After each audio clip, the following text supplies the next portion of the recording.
안녕하세요. 단독자TV의 단독자입니다.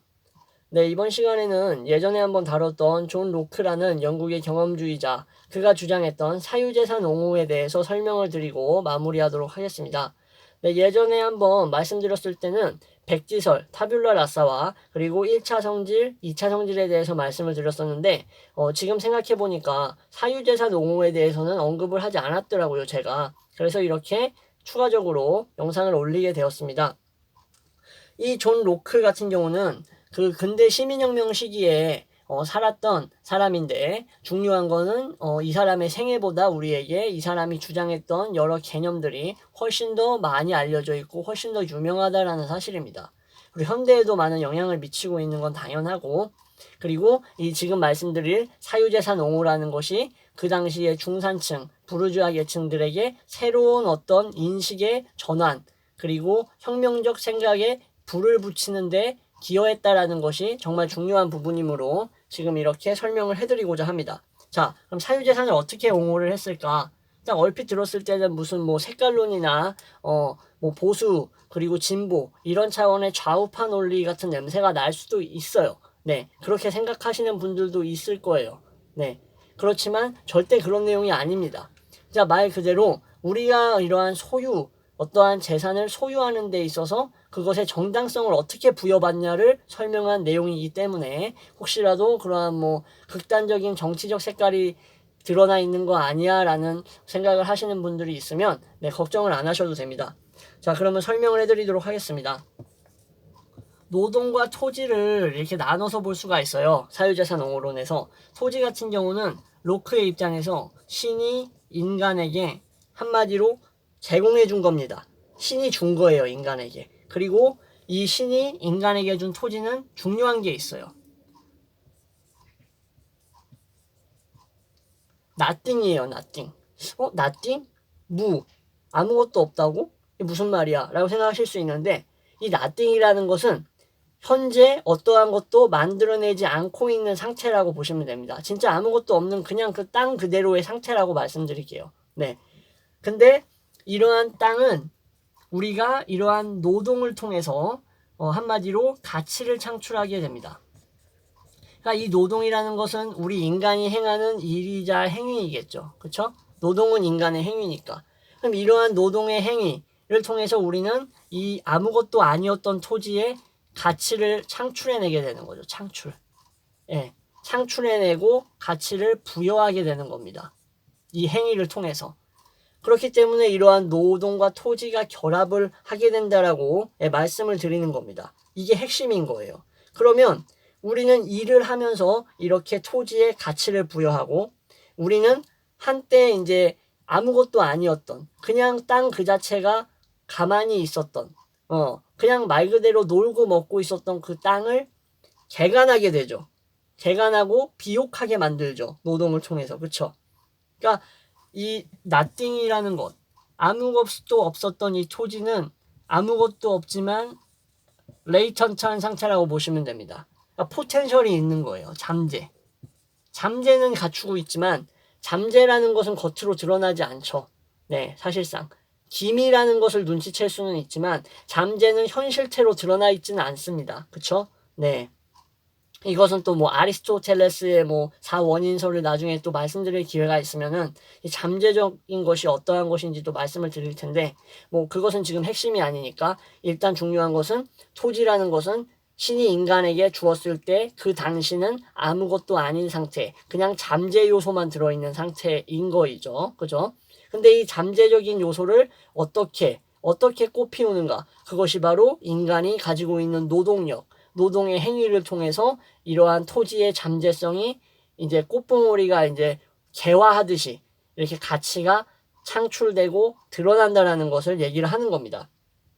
예를 하나 들어드리면, 우리가 뭐 우물을 만들기 위해서 땅을 팠다라든가, 뭐 내가 가축을 키워서 그것들을 뭐 먹거나 팔기 위해서 가축들을 뭐 키워가지고 어떤 가치를 냈다라든가 뭐 이런 것들 있죠. 이러한 행위들 다 노동이죠. 네, 뭐 어업도 마찬가지예요. 농업뿐만 아니라 뭐 물고기를 잡고 뭐 물고기를 양식하고 뭐 이런 것들 행위들도 물고기를 양식하진 않구나. 뭐 김이나 이런 것들, 해조류들을 양식하죠 보통. 네, 어쨌든 그러한 것들이 다 노동의 행위라고 보시면 돼요, 한마디로. 그러니까 토지라는 것도 여기서 단순히 토지 말 그대로 문자 그대로의 개념으로 보지 마시고 토지, 뭐 농업, 산업, 어업 다 포함하는 어떤 그런 기본 자본이라고 하는 게 맞나? 예, 그 토대라고 그냥 봐주시면 될 것 같아요. 네, 이해되시죠? 네, 단순히 그냥 말 그대로의 토지가 아니라. 네. 어쨌든 이렇게 해서 이러한 부분에 있어서 내가 이 행위를 통해서 결국 정당성을 부여를 받는다라는 거예요. 정당성. 예. 아무것도 아니었고 잠재성만이 존재했던 이러한 토지나 뭐 바다, 산 이러한 것들 있죠. 신이 인간에게 제공해줬던 것. 여기에 어떠한 식으로 정당성이 부여가 되는가. 나의 노동력을 통해서라는 거죠. 로크 입장에선. 그리고 이런 식으로 정당성을 부여하면 어떻게 되냐. 사유재산이 된다는 거예요. 사유재산. 사유재산이 된다라는 거죠. 네. 왜냐? 나의 노동력이잖아요. 그쵸? 내가 노동력을 통해서 내가 가치를 만들어냈는데 그것의 잠재성을 발현시킨 것. 잠재성을 한마디로 창출했다고 해야 되나? 좀 고급진 용어를 쓰고 싶은데 잠재성을 이렇게 드러내는 그러한 행위, 그러한 과정 결과는 결국 나의 노동을 통해서 나온 거잖아요. 그쵸? 결국 근원이 나의 노동이었던 거죠. 어떻게 보면. 그쵸?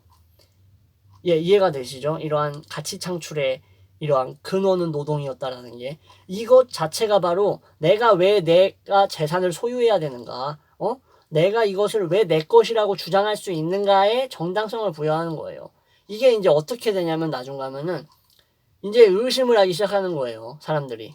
어떤 사람들이 소작농이나 군주나 왕족 밑에서 이렇게 농사나 어업에 종사하던 사람들이 슬슬 이제 이상한 거야. 예, 왜 이상하냐? 저 군주나 왕족이라는 사람들은 뭐 농사나 이러한 농수산업에 대해서 아는 게 쥐뿔도 없어. 그냥 토지만 존나 많은 거예요. 예, 좀 경박한 표현으로 토지만 존나게 많아.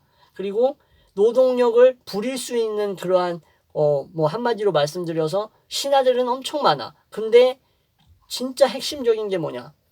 이러한 농업, 토지를 가꾸고 개간하고 물을 뿌리고 언제 수확하고 언제 파종하는지에 대한 지식이 정말 부족한 거예요.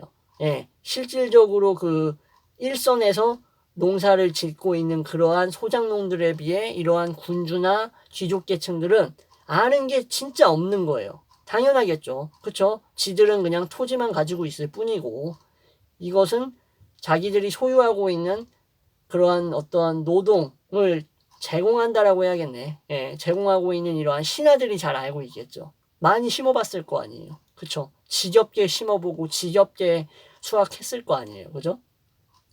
근데 이제 이러한 것들이 문제가 되는 거예요. 당연히 문제가 되겠죠. 의식 속에 문제가 발생하는 거예요. 그러한 이러한 노동자들이나 소작농들의 의식 속에.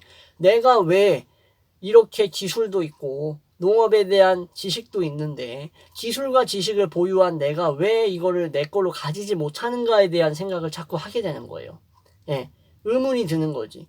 신이 준 것은 저 사람의 권위가 아니라 신이 준 것은 토지라는데 아니 로크라는 사람이 신이 준 것은 귀족의 권위를 준 게 아니고 신이 준 것은 이 토지와 이러한 우리의 자연을 제공해 줬다라는 건데 인간에게 어째서 우리는 우리가 이렇게 가꾸고 일구었던 땅을 내가 내 것으로 가지지 못하는가? 충분히 일리가 있죠. 그쵸?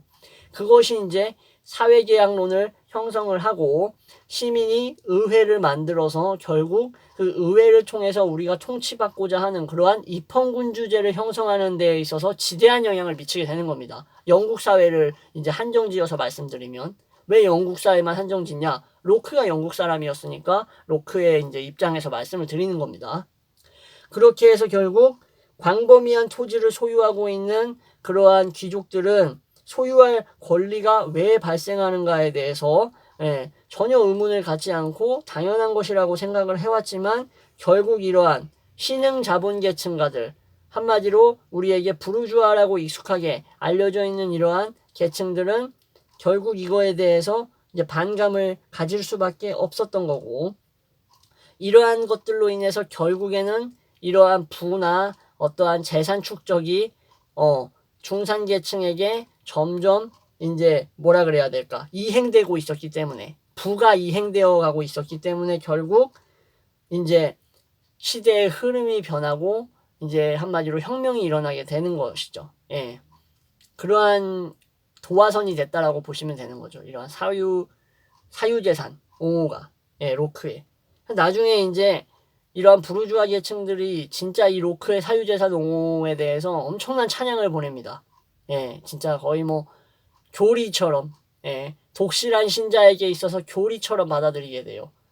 와, 당연하다. 가져야 된다. 노동력은 내 거다. 내가 제공했다. 이러한 것들을 생각하면서 결국 혁명으로 이어지게 됩니다. 자, 이렇게 존 로크의 사유재산, 옹호론에 대해서 설명을 드렸습니다. 왜 우리는 사유재산, 결국 우리가 어떠한 물건을 우리 것으로 가질 수 있는가, 왜 그것이 정당한가에 대해 설명했던 얘기고요. 네, 그러한 이론이고 이것이 사회에, 세계에 어떤 영향을 미쳤는가까지 그 당시에 그것까지 설명을 드렸습니다. 제가 뭐 이렇게 좀 빨리 설명한 것 같은데 좀 이해가 좀 수월하게 되셨으면 정말 좋겠습니다. 네, 물론 제 바람이겠지만 이렇게 또 여러분들께 의미 있는, 네, 가치 있는 내용을 전달해 드리게 돼서 저는 또 기분이 좋고요. 네, 그리고 나중에 또 다른 주제를 가지고 또 이렇게 찾아오도록 하겠습니다. 지금까지 봐주셔서 정말 감사합니다.